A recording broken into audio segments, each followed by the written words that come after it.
A segunda parte já vai começar, mas antes não se esqueça de inscrever-se aqui no canal e também de clicar na sinetinha para poder receber as notificações. Até mais!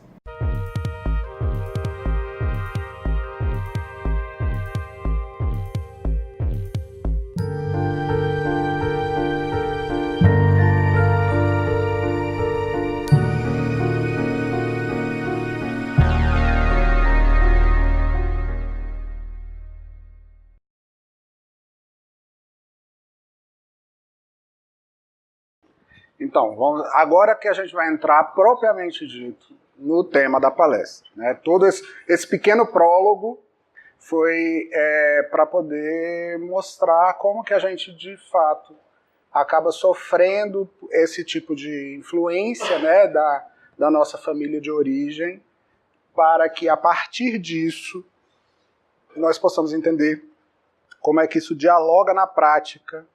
Eu acho que esse é o momento em que os reconhecimentos batem mais, né, entre quem assiste, justamente porque é o momento que nos confrontamos com aquilo que fazemos sem nos darmos conta, né? Nem sempre nos damos conta daquilo. E aí eu usei essa imagem do Lutero para poder mostrar essa similaridade, o pai do lado da filha, a mãe do lado do filho, né, de mostrar aí como é que esses casamentos se dão. Para começar, eu trouxe essa frase para que a gente possa refletir um pouco, de que casamento é subversão, relacionamento é subversão. Se a gente vem daquela família que vimos, ter de alguma forma a possibilidade de estabelecermos uma nova forma é subverter aquilo que foi transmitido, né? Nós de alguma forma vamos poder fazer com que aquela realidade que se interpretava de uma determinada forma, aquele filtro que eu usava para poder interpretar a realidade, possa ser transformado. E talvez por isso aquela nossa insistência que eu falei lá do começo, de a gente continuar querendo se relacionar, apesar de todos os exemplos de que a coisa é meio complicada, né? O Platão, no Simpósio, ele define que Eros, que é o deus do desejo, né, que é o deus do amor, que é o deus do vínculo, era filho de Pênia, que é a deusa da miséria, que é a deusa da escassez, que é a deusa da pobreza. Então, nada como a ausência de algo para nos fazer querer, desejar, né, a reparação dessa ausência. A paixão, ela vai surgir dentro desse contexto todo como uma pequena loucura. Quando a gente está apaixonado, a gente sai do nosso prumo, né? Por quê? Ela traz consigo uma carga grande de sofrimento, é tanto que paixão vem de patos, né? Patos é sofrimento, é o mesmo radical que fala de paixão é o mesmo radical que fala de patologia, é o mesmo radical que vai falar de doença. E é desse jeito mesmo, ninguém é apaixonado está tranquilo, ninguém é apaixonado está em paz, ninguém é apaixonado, a gente fica bobo, né? Quando fica excitado demais, a gente perde as nossas referências de bem-estar quando estamos apaixonados. Até no caso das paixões bem-sucedidas, que são aquelas que têm correspondência, né? Não é só quando você está lá ouvindo Pablo, Marília Mendonça, não. É quando a gente está também funcionando, quando a relação está boa, também não é muito legal. É tanto que paixão tem prazo de validade. Existem aí alguns estudos que falam que uma paixão dura em torno de 2 anos. Porque senão entra em colapso. Porque senão, assim, não é só que você sai da casinha, você vai demolir a casinha e aí não é legal. Então, pensar que essa loucura, ela vai mexer com muito da nossa estrutura. Ela vai mexer com muito da nossa interpretação da realidade. E tem uma questão que que toda paixão acaba por gerar em nós, que é a vulnerabilidade. A gente vai estar suscetível, né? Quando você vive uma paixão, é como se você abrisse uma nova janela para perceber a realidade de uma outra forma. E essa suscetibilidade, ela vai ter, ao mesmo tempo, glória, porque é bacana, né? A gente vê o mundo maior, mas ela também vai ser uma desgraça. Porque ela vai tirar da gente essa paz de espírito que a gente achou que tinha.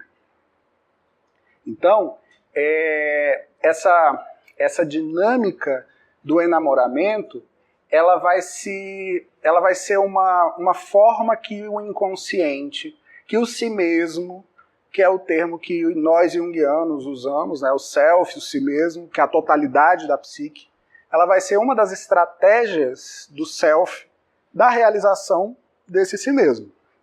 De eu conseguir realizar quem eu posso ser na minha plenitude. Esse é um conceito, também daqueles conceitos complicados que eu não vou abordar aqui de uma forma profunda, porque não é o caso, mas ele é um conceito que muda muito a nossa visão, a visão junguiana para a realidade. A gente sempre entende que existe um propósito, né? A vida, ela se constitui a partir de um propósito, de um significado. Ela vem trazer um significado para a nossa existência. E as paixões, elas podem ser não, elas são categoricamente instrumentos para que eu possa acessar questões minhas que estavam desconhecidas, ou para que eu possa dar significado àquilo que está dissociado. Ela vem me fazer mais inteiro, a trancos e barrancos, mas ela faz, tá?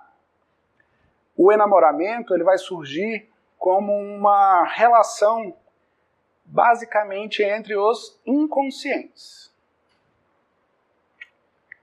Ah, por que você se apaixonou pelo seu marido? Ah, eu não sei, mas parecia que ele me completava. Era uma coisa sem explicação, dava tudo certo. A gente não sabe definir porque a gente não tem capacidade de perceber o inconsciente, porque ele é inconsciente, né? Então, o vínculo, e esse vínculo que se dá por uma adesão imediata no enamoramento, onde a gente não conhece a história do outro, onde a gente não conhece os pais do outro, né? De onde ele vem, qual é a família dele, como é que funcionava na casa dele. A gente não sabe de nada disso. Quem é que não sabe? O ego, aquele que está lá sentado na beira da praia. Ele não sabe. Mas o nosso inconsciente percebe. E nessa percepção do nosso inconsciente que se dá essa vinculação. E grande parte dessa vinculação se dá a partir das feridas. A gente não casa com o outro. A gente casa com as feridas do outro. As nossas feridas se casam com as feridas do outro. Numa tentativa de cura mútua. É feito para isso, né? A psique, ela tem essa capacidade que o Jung dizia que era uma função instintiva da psique, que é de tentar se curar, que é de tentar buscar um equilíbrio, que é tentar compensar uma falta com um excesso, né? E nisso, os relacionamentos, principalmente esse enamoramento, essa paixão, ela se dá com essa função de curarmos uns aos outros, tá? A primeira coisa que a gente entende quando começa uma nova relação é que somos incompletos. Incompletos, né? A consciência se vê incompleta. Por isso que o outro se torna tão importante. Porque o outro me completa. Né? Carne e unha, alma gêmea? Pois é isso. É a gente achar que aquilo que me falta pode ser compensado pela presença do outro. Aí, um dia sem falar é motivo de desespero. Se o outro ameaça ir embora, eu não posso perder. Levou a minha alma. A gente não ouve as pessoas falarem isso quando elas estão lá no movimento Marília Mendonça, assim, levou minha alma e eu não sou mais inteiro, eu não sou mais ninguém sem aquela pessoa, né? Justamente por isso, porque o outro ele vai personificar a possibilidade de integração. Então, quando eu vejo o outro lá do meu lado, eu falo, tá, beleza. Se a gente tentar mais, a gente consegue ser inteiro. A gente não. Nessas horas, internamente, a gente está pensando em si mesmo. A gente se relaciona com o outro esteticamente, né? Mas assim, profundamente, a gente está preocupado com o nosso bem-estar. Então, também não vamos romantizar demais a história, né? Uma outra coisa que o relacionamento traz, evoca dentro de nós, é o medo. O medo da entrega, o medo da aceitação, o medo do que pode dominar dentro daquela relação, o medo da revelação dos nossos segredos. Imagina se descobrem como é que funcionava lá em casa. Né? Imagina se descobrem como é que eu vivi até aqui. E isso tudo se sintetiza a partir do medo do desconhecido. Por quê? Voltando àquela ideia da totalidade psíquica que tenta se realizar. É ela, tá? Porque o ego, ele está muito bem obrigado. Ele não quer coisas que perturbem, ele não quer coisas que atrapalhem os propósitos dele, as interpretações dele. Então, tudo aquilo que é inconsciente é desconhecido. E a gente tem um medo muito grande. Agora, como a força do self, do si mesmo, é maior do que a do ego, quem é que ganha essa briga? Né? A gente fica ao mesmo tempo querendo muito uma relação, mas com um medo proporcional a tudo isso. Isso tem sido uma temática muito comum no consultório, nesse mundo que vivemos hoje, até porque é o mundo que eu estou trabalhando hoje, mas é uma temática muito comum da superficialidade das relações. As pessoas se queixando muito de uma superficialidade nas relações. E essa superficialidade não é por desinteresse, é por medo. Né? Quanto mais a gente estiver focado numa ideia das aparências, das personas, das máscaras que a gente vive, mais difícil vai ser acessar esse conteúdo mais profundo, que está lá escondido no inconsciente.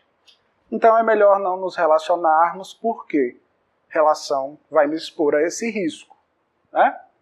E aí, os corajosos, eles vão apostar.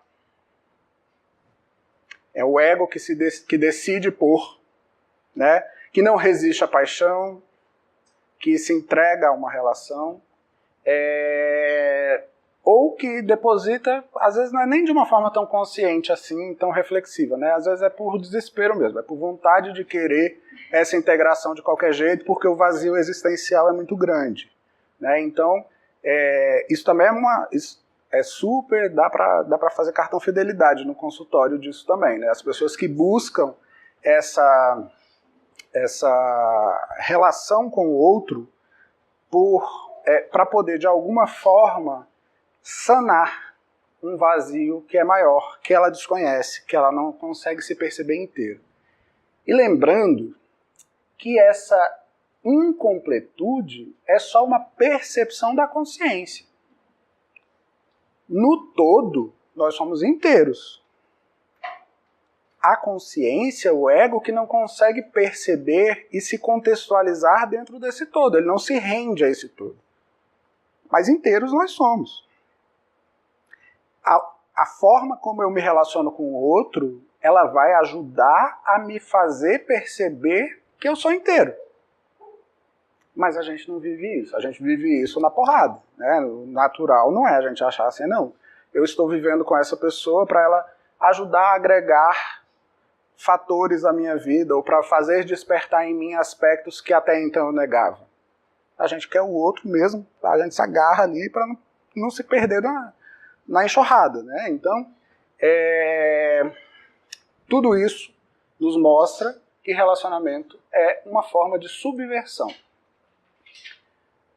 Quando a gente está no movimento da conquista, né, na fase áurea do relacionamento, onde tudo é bom, onde tudo é legal, onde os defeitos são engraçadinhos e tal, quem está predominando é a persona. como que a gente pode definir a persona de uma forma sintética aqui para nós? A persona é a roupa que eu visto. Eu vou abrir o meu armário para dar essa palestra hoje. Aí eu falo, essa é a minha camisa da sorte, essa calça ela tá limpa e esse sapato ele é confortável, eu vou conseguir ficar em pé durante 3 horas. Eu tenho o meu repertório que fez com que eu conseguisse tirar do meu armário componentes para a imagem que eu vou ter aqui hoje diante de vocês. Cortei o cabelo, né? Então assim, eu fiz isso para poder imprimir uma imagem em vocês. E a gente faz isso o tempo inteiro. Ninguém anda pelado mostrando suas vergonhas por aí, não é isso? A gente não mostra as nossas vergonhas, as nossas vulnerabilidades, a gente não mostra os nossos defeitos, aquilo com o que eu não me identifico. Eu não viria para cá com a blusa de quando eu pesava 80 quilos. Né? Não ia ficar legal. Né? 10 quilos a mais não ia casar muito bem. Então, assim, de alguma forma a gente vai constituir essa persona, que é a forma como eu quero ser visto pelo outro, para gerar um resultado bacana para o ego. Né? A persona está muito a serviço do ego. Eles são complexos ali, a gente pode chamar as personas, porque não é uma só, né? Eu não sou o mesmo que eu estou aqui, eu não sou o mesmo que eu estou quando eu estou lá na casa da minha mãe. Lembra da mãe? Pois é, quando eu estou lá eu não estou com essa roupa. Né? Então, assim, as personas elas vão funcionar também como complexos. A gente pode pensar, elas são figuras arquetípicas, mas a gente pode pensar também nela como um complexo que eu vou usar para, de alguma forma, gerar um resultado. Né? E aí, no início de uma relação, é aquela coisa, né? Eu vou dançar o que o outro canta. Eu vou, de alguma forma, buscar uma adequação daquilo que eu sou diante daquilo que o outro deseja. E vice-versa. Não é que eu vou mostrar aquilo... Eu não chego... Quem bota no cartão de visitas os defeitos e o que não sabe fazer? A gente coloca aquilo que a gente se sente mais seguro, né? Assim, no início da relação é desse jeito. Por isso que é tão bom. Né? Porque é uma construção, é igual festa. Festa é a melhor música, com a melhor comida, com as melhores companhias, aí é ótimo. Mas festa, alguém já viveu dentro de uma festa? A vida de alguém é uma festa? Não, ela é um recorte. Só que aí o tempo vai passando e vai chegando um negócio que o povo fala, né? As pessoas usam que a intimidade é um negócio ruim, né? É um negócio ruim por quê? Quando a gente está mais íntimo de alguém, a censura rebaixa. Então, todo o movimento que eu estou fazendo aqui para poder parecer um bom palestrante, daqui a pouco eu vou começar a... Se eu pego intimidade mais com vocês, né, eu vou pensar que é uma conversa entre amigos, e não é exatamente o caso. Vocês vêm com uma outra expectativa para cá. Então, na intimidade, eu vou rebaixar essa censura e o meu personagem ele vai pro saco. Né? Quem que aparece? Os complexos lá do inconsciente. Eles começam a surgir. O povo que está lá no fundo do mar vem para a beira da praia. Né? E aí acontece o que a gente acha. Também, nas relações, o tempo ele vai fazendo com que os papéis na relação eles passem a ficar mais bem construídos. Então, eu vou mostrar o papel que vai ser atribuído, o papel que vai ser enxergado e o papel que eu mesmo me disponho a fazer. Entende? Quando você começa uma relação, eu começo uma relação com você.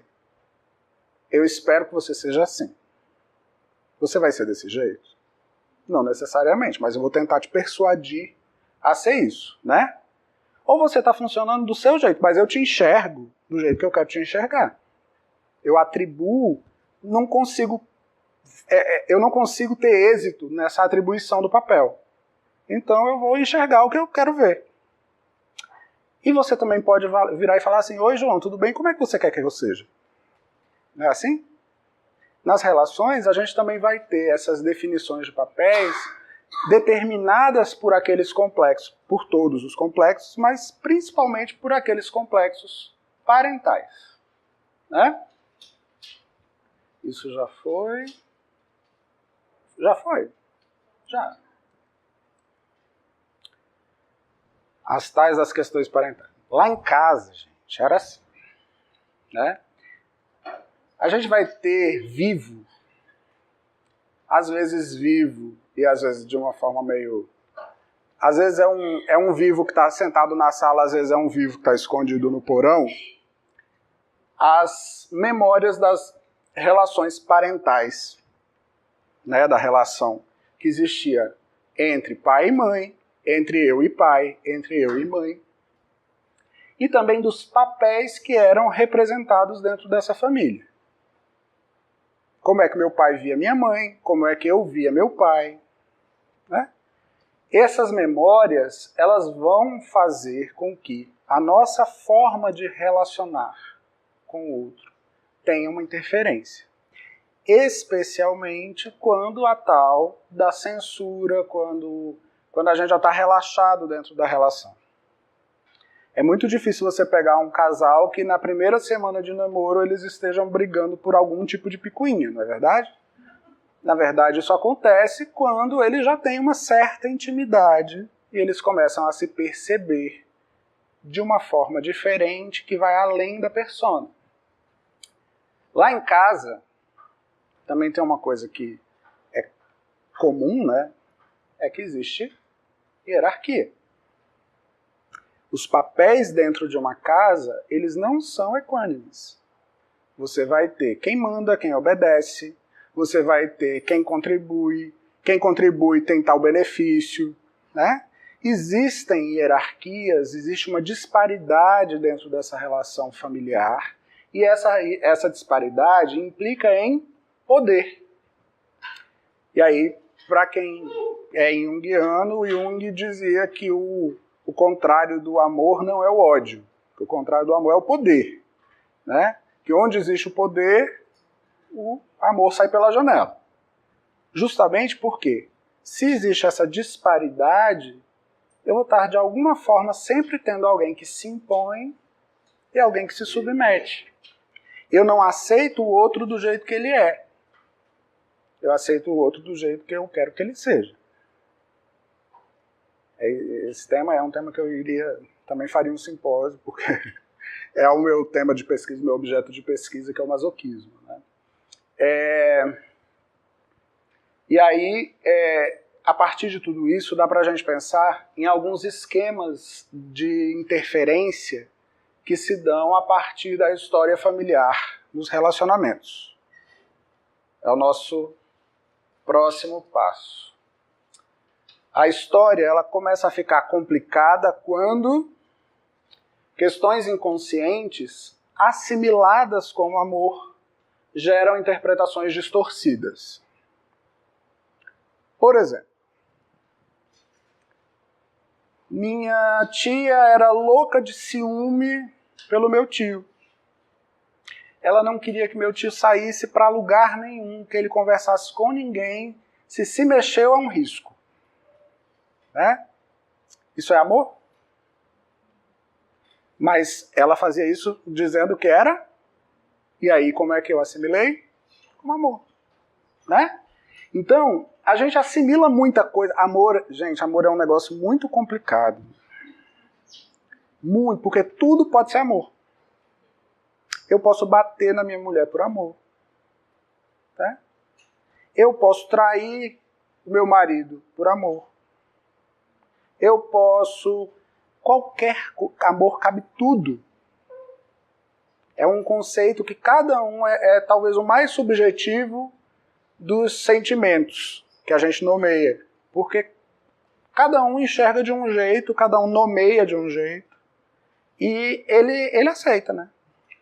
O amor é tão amoroso, tão generoso, que ele aceita qualquer conceito mas que são conceitos distorcidos, né? E aí, dentro desse pacote, a gente começa a querer dar resposta para os silêncios. Sabe aquele assunto que não era comentado dentro de casa? Que faz o climão? Quando se fala de tal assunto, ou se tem tal atitude, todos se calam. A criança se cala também, às vezes, né? Às vezes ela fica lá, dependendo da idade, né? Ela fica lá, mas por quê? Mas o que é? Mas como foi? Né? E às vezes ela vai calar a boca, mas a cabeça não cala.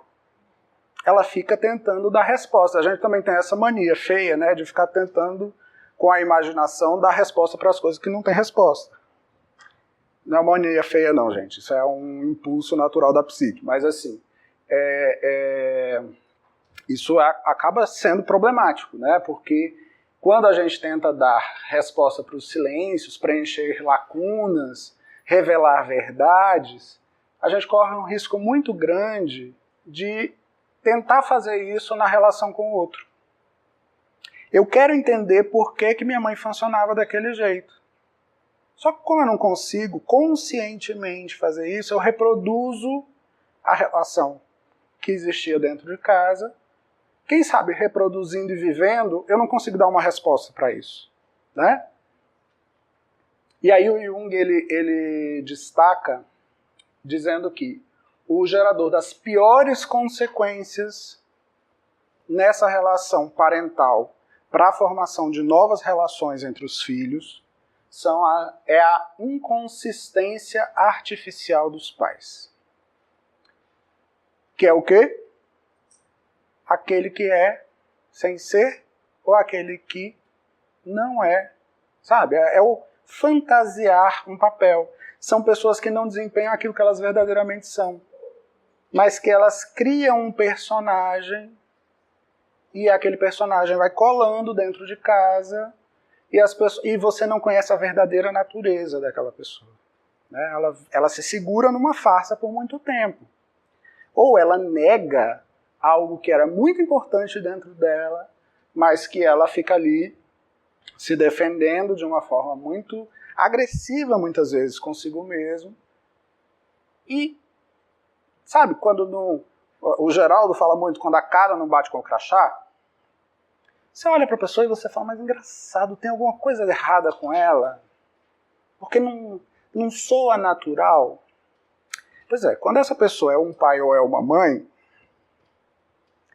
um exemplo interessante disso são casos de homossexualidade dentro de casa.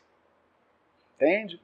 Pais ou mães que tinham uma natureza homossexual, mas que por motivos N se restringiram da prática dessa homossexualidade, vivendo uma vida heteronormativa. E aí você vai ver os filhos sem conseguir concatenar exatamente como é que as coisas funcionam dentro de casa. A história também fica complexa quando nós cumprimos os scripts compensatórios que visam sanar as frustrações parentais. Entende? Mamãe queria ser bailarina, mas ela não pôde. Né? E aí eu me sinto no dever de me transformar um Baryshnikov, que não vai colar, né? Para poder, de alguma forma, compensar essa frustração. Estou usando um exemplo aqui, né, metafórico e tal, mas a gente faz isso direto nos relacionamentos. A mãe que se frustra por ter tido de abandonar todo o plano de vida que ela tinha traçado porque ela engravidou e casou. Aí ela não foi trabalhar, aí ela virou dona de casa, mas o sonho dela era ser médica. Aí eu tenho que virar médico para poder, né, terminar a história de minha mãe. Tenho. Será que dá certo isso? Né? E aí, essa indução ela é constante. Pais e mães, eles projetam nos filhos uma continuidade da história que não foi vivida. Isso é constante. Às vezes a gente cede, às vezes a gente não. Às vezes a gente cede conscientemente, às vezes a gente cede inconscientemente, tá? O preço por viver essa vida não vivida é impagável. Se eu tento compensar a história dos meus pais, eu não vou conseguir nunca fechar essa conta. Primeiro porque eu não faria tão bem quanto eles. Né? Aquilo é pertinente para a história deles. Então quem tem a chance de fazer disso um sucesso é ele, não sou eu. E também porque essa minha vida não vai fazer sentido. Eu vou ficar ali, mas o que eu estou fazendo aqui mesmo? Mas será que eu quero mesmo ser dessa forma? Tá? A história... Calma que ainda tem mais, gente. Fica mais complexa ainda quando nós fazemos alianças disfuncionais, especialmente nas relações psiquicamente incestuosas entre pais e filhos. Em suma, o filho que casa com a mãe, a filha que casa com o pai, a filha que casa com a mãe, o filho que casa com o pai. Né? Estou falando de uma forma metafórica, até porque o incesto é um negócio meio complicado, mas a gente faz isso muito. A mãe engravida, tem um filho, e depois que tem o filho, a vida sexual do casal. E ela está plenamente dedicada àquela criança já não está mais nem querendo tanta dedicação dela, e ela está lá devotada, e às vezes a criança começa a achar assim, será que não é legal casar com essa mãe? Será que não é legal ir além da relação como ela deveria ser, né? E começar a compensar e a defender minha mãe quando meu pai é agressivo com ela, por exemplo? Né? Aí eu vou me transformando numa coisa que eu não deveria ser. Eu deveria ocupar o papel de filho dentro dessa casa. Ou então, pessoas que lá num determinado ponto da vida, elas meio que dão uma regredida, assim, né? Elas ficam mais novas que os filhos. E elas botam os filhos para ser pai, para ser mãe. Para controlar, para dizer, mãe, você não vai sair de casa desse jeito. Ou para dizer, não, mãe, cuida de você. Né? O que você está precisando? Essas coisas, elas vão... são comprometimentos tácitos, né? Que são feitos. Nenhuma mãe propõe isso para o filho, mas o fato de ser tácito não significa que não seja efetivo. Acontece, né? E fica um negócio muito esquisito, né? Porque a possibilidade de relações são boicotadas. Essa mulher não é boa para você. Né? Por que esse cara... Você não vê que esse cara é muito diferente da gente? Isso vai fazer com que os outros eles fiquem sempre fora do esquema. Eles vão ser sempre estrangeiros na família. E isso é motivo de brigas homéricas, né? A sua família, não vou para o almoço da casa da sua mãe não, porque ninguém me aceita lá, e não aceita mesmo. Ah, não, pelo amor de Deus, lá, se eu chego lá eu tenho que fazer desse jeito, eu não quero fazer, eu quero fazer do meu jeito. Ah, mas minha mãe tá certa. Vai fazer o quê? Né? Dá problema. Fica mais complexa quando nós imitamos os modelos relacionais vivenciados em família. Usamos os mesmos tratamentos, resolvemos as coisas assim como eram resolvidas por eles. É o clássico, né, gente? É a frase inicial lá. Você está fazendo igual a sua mãe. E tá mesmo. Muitas vezes tá. Né? Você está repetindo o mesmo modelo relacional. A mesma forma como seu pai se relacionava com a sua mãe, você entendeu que aquilo era o certo. E mais que isso, muitas vezes que aquilo era a única forma de se relacionar. E aí você vai repetindo, sem se dar conta. E aí lembra da historinha da ferida que casa com a outra ferida? Então o outro, muito provavelmente, ele vem de uma família que tem traços que casam super bem com isso. A história ela vai sendo comprometida e ela não é comprometida por um só, ela é comprometida pelo casal. Né? A relação ela vai sendo feita nessa base. Nesse movimento aí, convém destacar o papel dos filhos na relação. Por que esse casal resolveu ter filhos mesmo? Eu nasci pelo quê mesmo? Qual foi a motivação do meu nascimento? Né? Muito dessa forma, dessa compensação a partir do modelo relacional, ela vem para que a gente tente dar resposta a essa pergunta.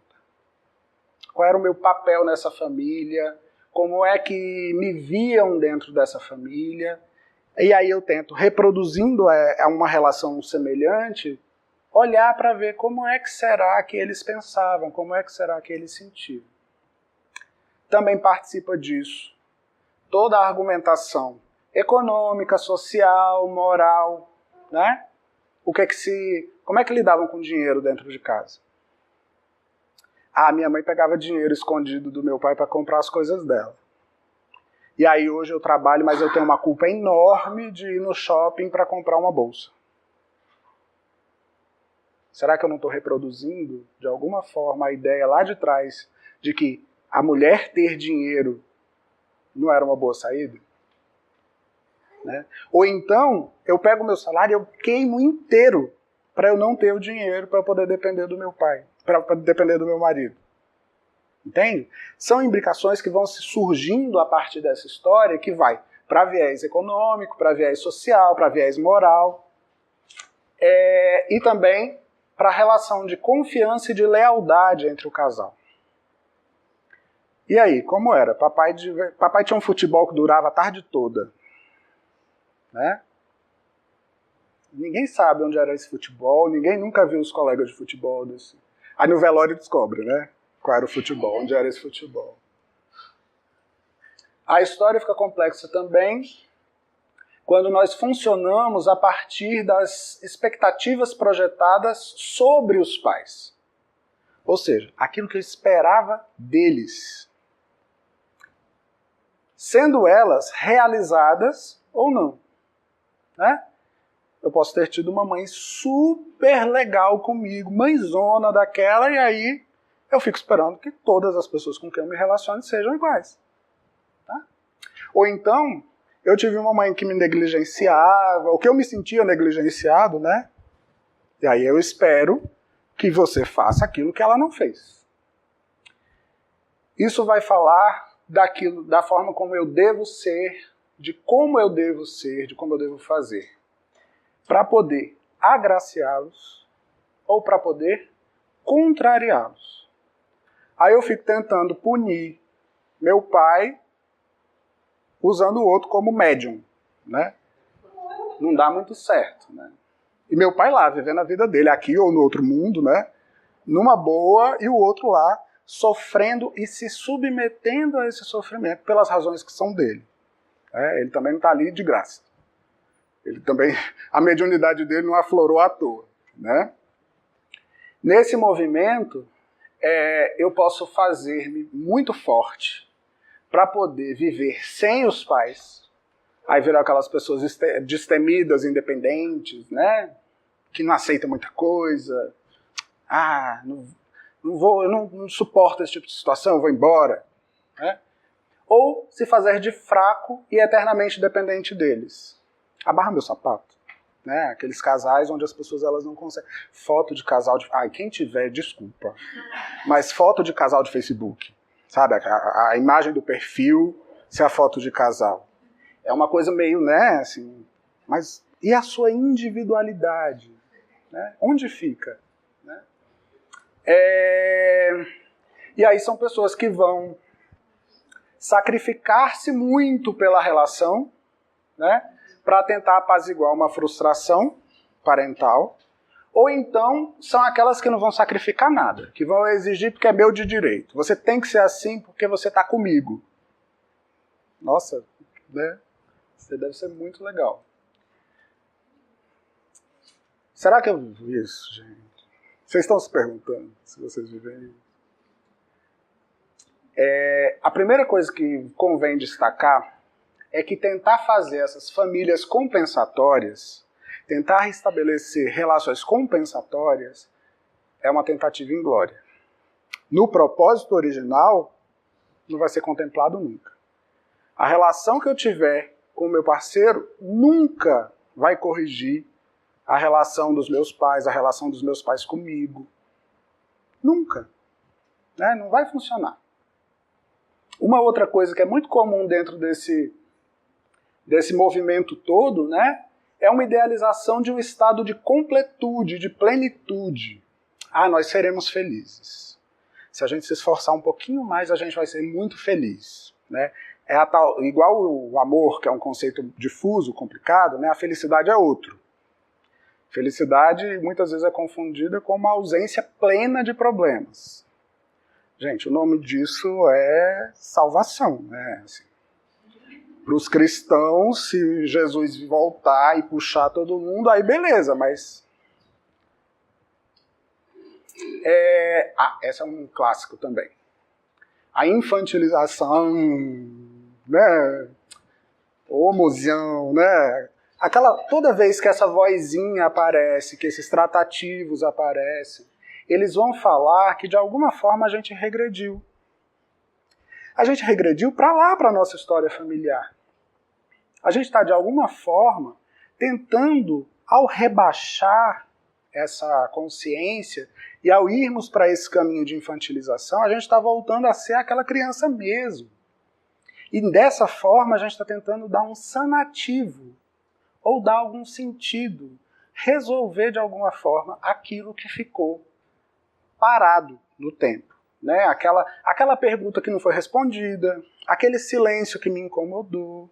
Né? Essa infantilização ela pode ser de si, ela pode ser do outro, ou ela pode ser da relação. Então são as pessoas que vão assumir esse lugar, esse tati-bitate, né? As pessoas que vão cuidar do outro como se ele fosse um incapaz, como se ele não tivesse chance de sobreviver sem elas. E também da relação. Sabe uma coisa que é afetada pra caramba nisso? Sexo. A relação ela vai ficando mais íntima, ela vai ficando mais complexa. As pessoas param de transar. Por quê, né? Eu não transo nem com minha mãe, nem com meu pai, nem com meu irmãozinho. Não chega, não alcança mais a dinâmica da sexualidade. Ou até a própria sexualidade, ela vira uma coisa meio Frankenstein. Né? Eu vivo de um jeito e na cama eu sou de outro. A coisa fica meio dissonante da forma como as pessoas conseguem se relacionar. Isso também é muito comum nas relações que a gente vê, assim, relações muito cômodas. Relação cômoda, relação que não tem muita discussão. Não estou falando de briga no meio do shopping. Eu estou falando de pessoas que dialogam, que se contradizem, mas que chegam a um denominador comum daquilo. Não convença necessariamente o outro, mas que elas conseguem trocar ideias, compartilhar situações. Mesmo que eu mantenha a minha opinião, você mantenha a sua, não é problema. Mas que elas conseguem ter esse intercâmbio. Né? Quando a relação está cômoda demais, quando os vizinhos acham que está boa demais, né? é bom a gente tomar de conta. Uma outra coisa que é legal aqui, distinguindo um pouco os sexos, e lembrando que essa distinção é uma distinção arquetípica, que cada caso é um caso e tal, mas os homens eles são mais pueris. Nas relações, nessas relações afetivas, o homem demora mais a amadurecer. O Jung dizia que uma mulher de 20 anos tem mais maturidade do que um homem de 25. Maturidade emocional para relações. Ih, foi embora. E esse... Não pode falar mal de mim, só porque eu sou homem.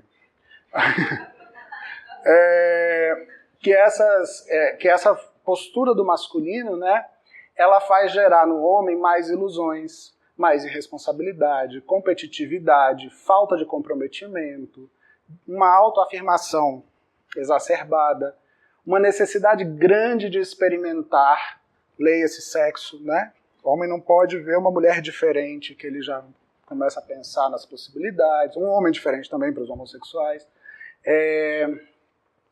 E também os homens têm uma dificuldade maior para conseguir abstrair, para simbolizar. Lembra de tudo que eu falei da relação da mãe com o filho? Pois é, isso aqui casa bastante com aquilo também, né? E que os homens têm uma cobrança infantil maior. O querer porque quero, sabe? Uma necessidade uma dificuldade de argumentar ou argumentos que se você passa na peneira não sai nada do outro lado, né? Que não muda a vida de ninguém. As mulheres, por sua vez, elas tendem a enxergar o homem como um bichinho meio frágil, a querer cuidar, a querer desenvolvê-los, fazer com que cresçam, né? A Medeia e o Jasão, né? A Medeia virou a bruxa no fim da história, mas no começo da história ela só queria fazer o Jasão crescer. E com isso elas se sobrecarregam e se queixam da sobrecarga. Mas elas acabam gerando novas demandas. Eu só vou fazer isso por você dessa última vez. No outro dia você não quer que faça de novo, sabe? É bem comum. Para onde vamos? Aí a pessoa começa a se dar conta de tudo isso e bate uma crise. Como é que tá a minha hora? A pessoa começa a se dar conta de tudo isso e bate uma crise. E Deus queira que bata, né? Porque a crise é a possibilidade que se tem de dar novo significado para tudo isso. A primeira coisa que vem, né, o chamariz dessa crise, é a consciência de uma vida fajuta. O que eu estou fazendo nessa história? Né? Por que essa história é desse jeito?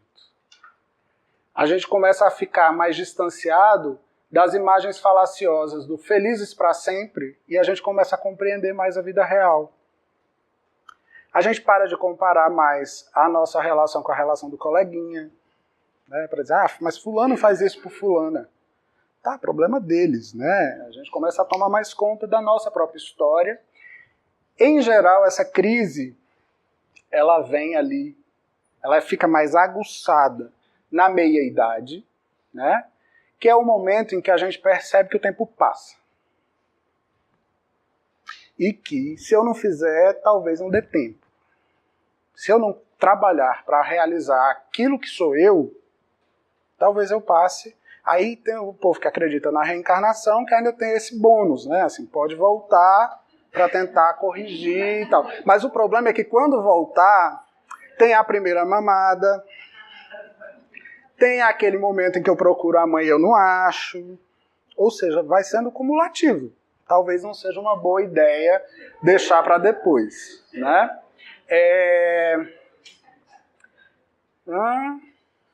E aí, quando eu tenho essa consciência de que o tempo passa, eu fico mais disposto ao enfrentamento e menos à comodidade, né? Eu entendo que essa ruga está me dizendo alguma coisa. Então talvez esteja na hora de largar essa história para poder pensar de uma outra forma. Ou nem sempre, né? Nem sempre a gente precisa largar essa história. Dá trabalho. Pensar numa reelaboração e saber que uma relação ela é um produto de dois. A minha disponibilidade ela pode ser plena, aparentemente, né? Porque é o ego decidindo se é pleno, se não é, mas pode ser plena, e a do outro vai ser? O meu esforço ele pode ser efetivo, mas ele pode não chegar no resultado que eu proponho. E aí, quando é a família calada, quando as pessoas não querem dialogar, não querem fazer DR, que DR é chato, aí a chance de ir para o buraco é grandona, né? É o momento também que a gente faz a retomada de planos do passado. A gente vai ver que, inclusive, muitos deles, que dó, não vai dar mais para rolar, né? Assim, não tem mais... a vida mudou, eu sou outra pessoa, e o meu desejo é incompatível com a minha realidade. E isso pode ser muito frustrante, isso pode ser, inclusive, motivo de mais briga, porque aí tá vendo, você me impediu de ser quem eu era. Calma aí, né? O que mais? E aí surge então esse momento, que é um momento de reavaliação dos propósitos do casal. Eles têm que ter maturidade para poder vivenciar as mudanças. E eles vão ter que se separar de qualquer jeito. Essa separação, ela não significa que as pessoas... Vamos lá, essa separação é simbólica. Às vezes ela é concreta, mas às vezes ela é simbólica. Aquela relação que existia, ela não vai poder existir mais. Né? As pessoas elas vão ter de refazer o contrato. E elas vão ter de refazer o contrato com cláusulas que sejam condizentes com quem eu sou hoje e com quem o outro é hoje. Então a separação ela é inevitável. Mas eu posso recasar. Né? Custa, mas pode. É um momento em que essas crises elas têm elas mexem muito com toda a estrutura familiar, né? Elas vão mudar dinâmicas e elas vão fazer uma nova distribuição de papéis. Então, tudo aquilo que eu enxergava, que eu esperava, que eu me dispunha a fazer, eu vou ter que reorganizar esses pensamentos, eu vou ter que olhar para tudo isso. E eu vou ter que cuidar, quando é o caso, dos filhos, para que eles absorvam esses acontecimentos da melhor maneira possível e para que a gente possa prevenir que esse problema se perpetue na próxima geração. Né?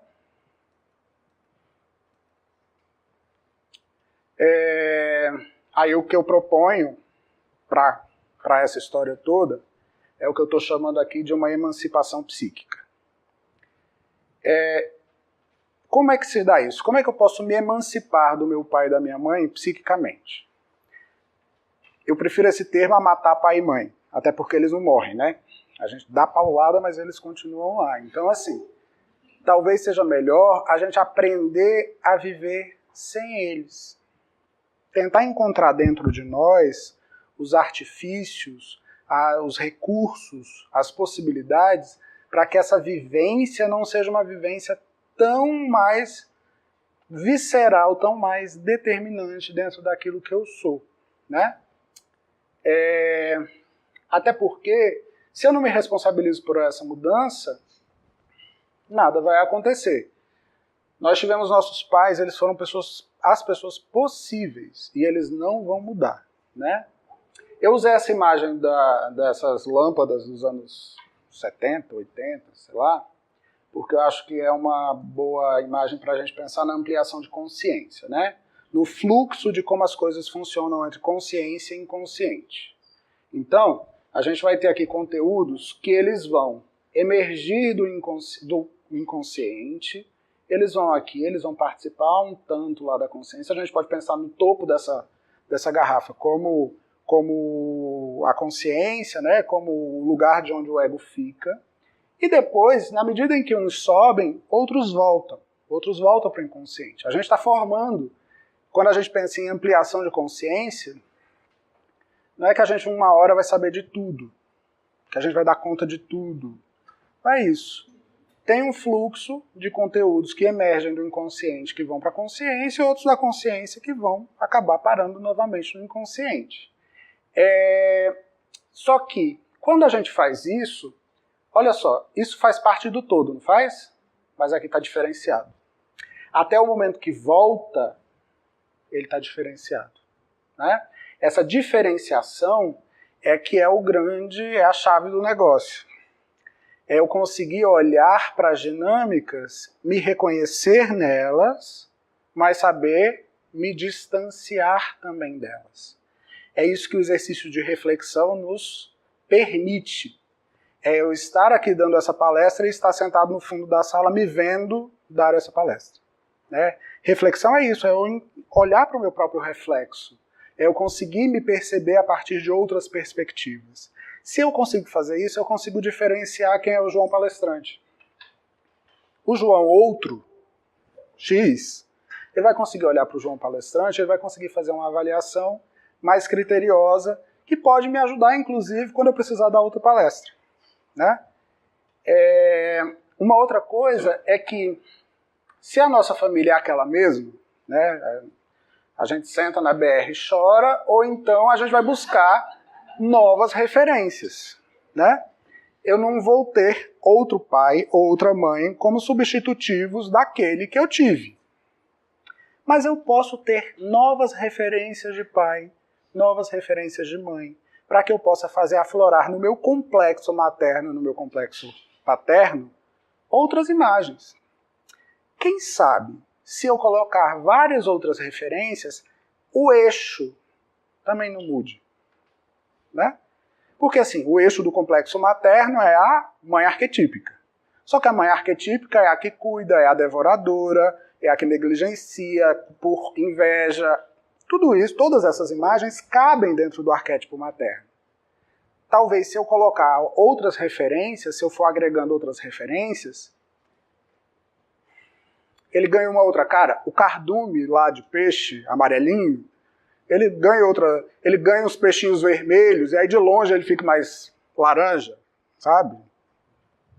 Toscamente é uma forma da gente pensar. E uma boa também, nesse processo de emancipação psíquica, eu acho que não tem como a gente pensar nessa emancipação psíquica se a gente não pensar num exercício de compaixão. Se eu não conseguir olhar para o meu pai e para a minha mãe e entender que eles fizeram o que fizeram, foram como foram, porque era o que dava para ser, porque eles tinham os complexos deles, porque eles tinham as circunstâncias da vida, por quê, né? Mas se eu não parar para olhar para eles e entender que, pois é, era o que dava para ser, vamos deixar eles no cantinho deles, né? Vamos dar o que eles pedem, dentro do que eu posso dar, dentro do que eu tenho para dar. Se a gente consegue estabelecer isso dessa forma, a gente consegue ter essa distância e essa diferenciação bem. Se eu carregar raiva, ódio, rancor, tristeza, amargura, como é que eu vou me emancipar de uma coisa se eu estou reforçando o vínculo? Esse vínculo da compaixão, ele é mágico, mas ele é complicado também. Eu estou desanimando vocês, né? Porque eu estou dizendo que tudo é complicado, mas é porque é complicado mesmo, gente. Isso é exercício para uma vida. Isso não é um exercício para vocês saírem daqui hoje de tarde, ficarem em silêncio, em meditação e amanhã acordarem. Não vai rolar, né? É um exercício diário, a gente tem que ter atenção plena e a gente vai carregar isso para todo o sempre. A gente vai fazendo política de redução de danos. Quem trabalha com drogadição compreende essa ideia, né? A gente vai reduzindo os danos, vai fazendo ficar mais interessante aqui, melhorzinho ali. O que é que eu já falei aqui? Transformar as determinações familiares em referências. Antes, eu era desse jeito de uma forma compulsória. Eu só conseguia ser desse jeito porque o meu molde era esse. Eu vou apagar a minha família? Não. Mas eu posso transformá-la numa referência. Minha mãe fazia desse jeito. Eu vou pensar aqui direitinho, eu vou tentar me policiar. Me policiar não é feio, né? Mas assim, eu vou ficar atento, eu vou ter atenção plena, que é mais psicologicamente mais bonitinho, para eu poder não cometer esse mesmo equívoco, né? Dessa forma, eu sou capaz de quebrar a tal da maldição. As gerações que foram uma atrás da outra lá, sofrendo com a mesma coisa, se eu estou lá plenamente atento, aquilo que a gente estava conversando no intervalo, se eu estou lá atento à minha atuação, vendo como é que eu estou, vendo o meu complexo chegar e me buzinar no meu ouvido e tô te ouvindo, tô te entendendo, tô te respeitando, mas eu não vou fazer desse jeito não, tá? Eu vou fazer desse outro. É o jeito que a gente tem, a possibilidade que a gente tem de acabar por romper essa maldição, né? Ser indivíduo é ser quem você é. É você se realizar do jeito que você é, fora das tais expectativas que lhe foram projetadas. E também das expectativas que você projeta a partir delas, né? Então, é você tentar ficar mais inteiro e mais receptivo àquilo que brota do nosso inconsciente. Brotam essas coisas, né? Brotam esses complexos parentais aí com toda essa complicação, mas também brota um monte de coisa. Se a gente parar de dar ouvido a eles, se a gente der menos ouvidos a eles, a gente vai ter mais audição para poder perceber outros. O problema, lembrando lá do começo, não é ser complexado. É ser complexado por um complexo dominante, perturbador, chato. Se eu deixo ele falar na hora certa, mas eu falo, tá bom, agora é a vez dele falar, né? A vida fica mais dinâmica, a vida fica mais interessante e essa ideia de individuação, ela se realiza. E dessa forma também, eu consigo pacificar mais as demandas sociais e familiares. Não tenho mais idade para isso. Já se falaram isso em alguma situação? Ai, gente, eu não tenho mais idade para isso. Quando eu falo isso, eu estou me diferenciando, né, de uma certa forma, de uma demanda que é uma demanda social, ou que é uma demanda familiar. Não, eu já posso agir do jeito que eu quero. Eu não posso, não necessariamente eu tenho que corresponder a essa expectativa, né? E aí, olha o que acontece, gente.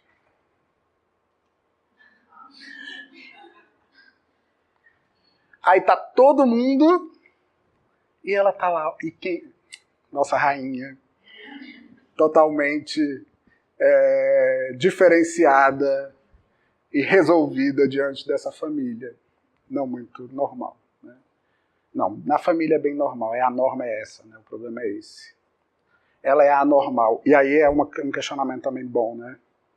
É legal ser tão normal assim? É legal ser tão normal da forma como é a norma vigente dentro da minha casa, por exemplo? Tá chegando no fim, eu juro. Lembra que o Jung falou lá no começo do inferno e do céu como consequências naturais do amor, da relação, né?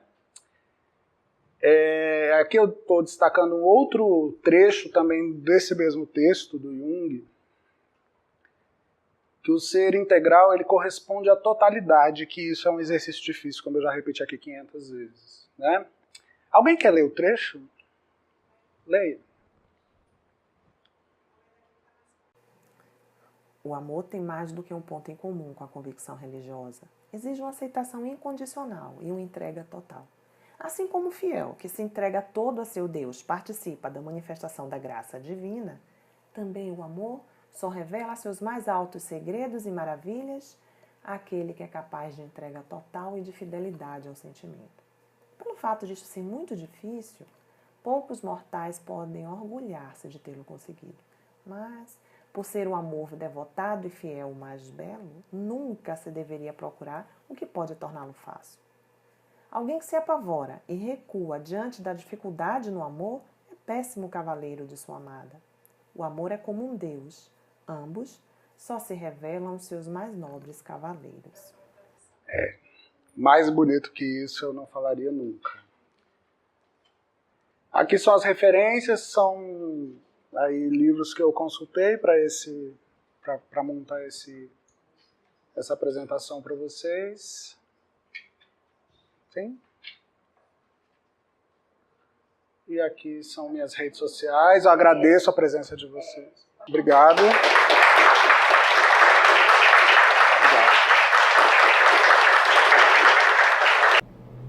E aí, você gostou da palestra? Eu estou esperando o seu comentário e se você gostou e acha que algum amigo pode se interessar por esse tema, compartilhe esse vídeo com ele. Antes de qualquer coisa, inscreva-se no canal e acesse aqui as notificações clicando nessa sinetinha. Até mais!